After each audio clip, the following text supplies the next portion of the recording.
Thank you, and hello. I'm reporter Lydia Rose, and I'm here reporting on the Civil Service exam. We're here with Emma. Emma, can you tell us a little bit about the Civil Service exam? Well, the Civil Service exam is an exam you take if you want to be in the government. Can you further elaborate on this topic? Well, the exam was based on classical writings. They had to know 5 books by heart, and legend says they spent several days locked in rooms taking exams. Wow, that's pretty interesting. What were the 5 books? Technically, they're the 5 classics. The first one is the classic of poetry. The classic contains 305 poems divided into 160 folk songs, 105 festive songs, and 40 hymns. Well, what was the second one?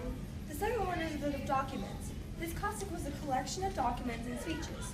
Some of these were alleged to have been written by rulers and officials of the Zhou period. It also contains some of the oldest Chinese narratives. That's pretty amazing.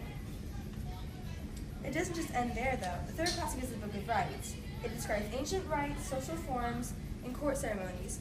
The version cited today is a rewritten version compiled by scholars rather than the original text. The original text has also been edited by Confucius himself. Confucius, the leader of Confucianism, edited it himself? That's cool. I agree. The fourth classic is referred to as the Book of Changes. The fourth classic contains a divination system that's comparable to the Western geomancy. The fourth classic contains a divination system that's comparable to the Western geomancy. And the last one? The last one is the Spring and Autumn Annals. It's a history record of the state of Lu. Why the state of Lu? Well, because it's Confucius' native state. I see now. And how did this all affect the development of ancient China? Well, before the Han Dynasty had the exam, civil servants and government officials were picked because they were born into.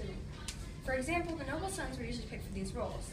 The civil service exam stopped this from happening and offered a more reliant way for the Han Dynasty to pick people for these roles. Overall, the civil service exam resulted in a more stable government. That's all for now. Thank you. Hi guys, David Nagel here, reporting live from China about how Confucianism affected the modern world and ancient China. And so, in many parts of China today, it is referred to as Ruism rather than Confucianism, and it was founded by Confucius, who reintroduced the practices of the Zhou Dynasty. And it was lost and adopted numerous times throughout Chinese history, and it was practically extinct in China by the year of 1905. And Confucian work ethic, which he believed everyone should work hard, and it has helped greatly improve the Eastern Asian economy to grow, and now the Eastern Asian economy is one of the largest on the planet. And the newer Chinese society blames Confucianism for a lot of their past problems. And Confucianism has still influenced many Eastern Asian countries such as Japan, Taiwan, Korea, Hong Kong, and Singapore. And Confucianism in Chinese translates to refined school. And he wrote the 5 classics. Confucianism revolves around the pursuit of heaven and Tian, the Chinese form of heaven. So they believe in Tian rather than heaven, which they're about the exact same.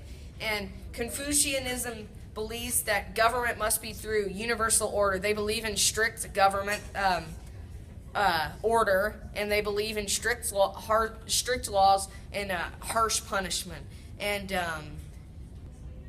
so the beliefs of Confucianism has sort of led China to this oligarchy that we know today. And ancient China is now a strict oligarchy with harsh punishment and very harsh laws. And they're communist, sort of like Confucius wanted China.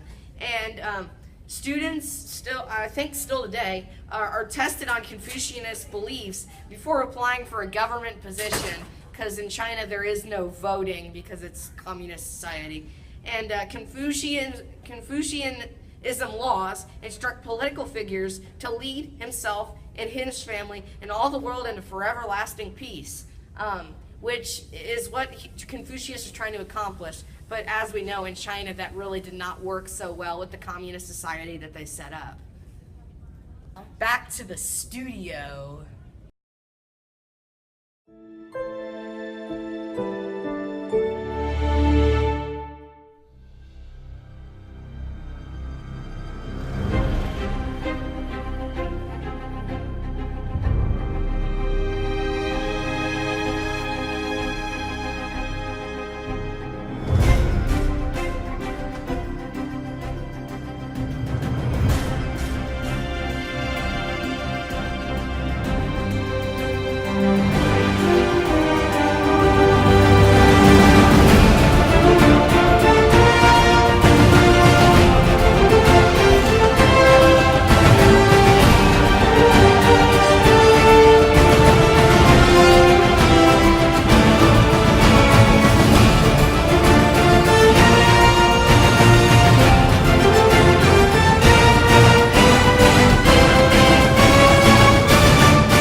David Nagel talking about the Han Dynasty's culture.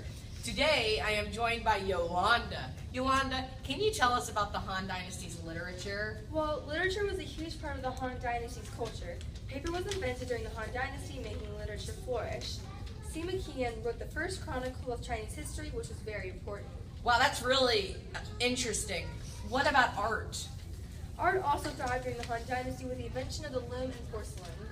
What else was a part of the Han Dynasty's culture? The earliest mathematical works were created during the Han Dynasty, as well as mankind's first record of the solar system.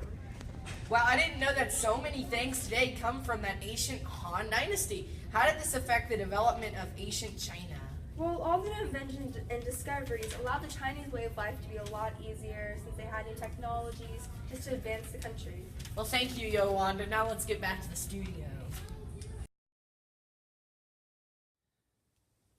Thank you, Isabel and Hannah. I'm Sheila, reporting on the Han Dynasty's warfare. As you've heard throughout this newscast, the Han Dynasty was one of the greatest dynasties and it lasted over 400 years. Well, one thing you haven't heard is about their warfare. The Han excelled greatly in military and warfare. The Han armies had one of the largest armies ever in history, for 130,000 to 300,000 men. That's a lot. How they got these big armies was through recruiting, through conscription, or obligatory requirement. Once the man was 23, he was required to undergo 1 year of training and 1 year of service. Later, the age was lowered to 20. After the training was finished, a soldier could be put into one of the 3 posts: the king's court, the frontier, or the minister of guards. Avoiding conscription was possible if you could pay the commutable taxes. The military was mostly made up of volunteers because of this. Han warfare affected ancient China greatly and more so modern China. Many inventions were created to make this military stronger, such as the iron sword, the crossbow, and the kite. Without these inventions, China would not be the same and modern world would not be the same. Thank you, and back to the studio.